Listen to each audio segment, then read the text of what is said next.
Welcome to the Learning Pines YouTube. We hope this video helps. In this video, I will show you how to make rolled bag handles. Start by gathering your materials. You'll need your chosen fabric, some fusible interfacing, and your standard sewing kit. For each handle, cut 2 fabric strips, each measuring 2 inches wide by 18 inches long. Then, cut 2 interfacing strips, each 1 inch wide by 18 inches long. This preparation ensures you have everything ready for a smooth crafting process. Now, let's prepare your fabric. Take 1 fabric strip and 1 interfacing strip.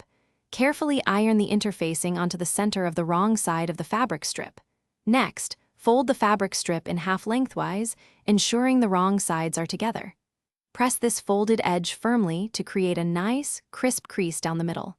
This step is crucial for forming the handle's core. With your fabric prepared, open it up.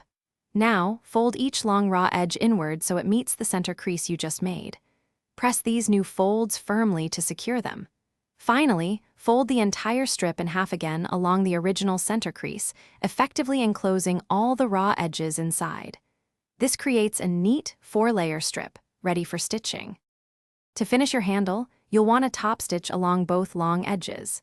Stitch about 1/8 of an inch from each edge, ensuring your stitches are straight and even. This not only secures the layers, but also gives your handle a professional, polished look. Once both handles are stitched, you can then securely attach them to your bag, completing your project. Thanks for watching. Consider subscribing if we helped you.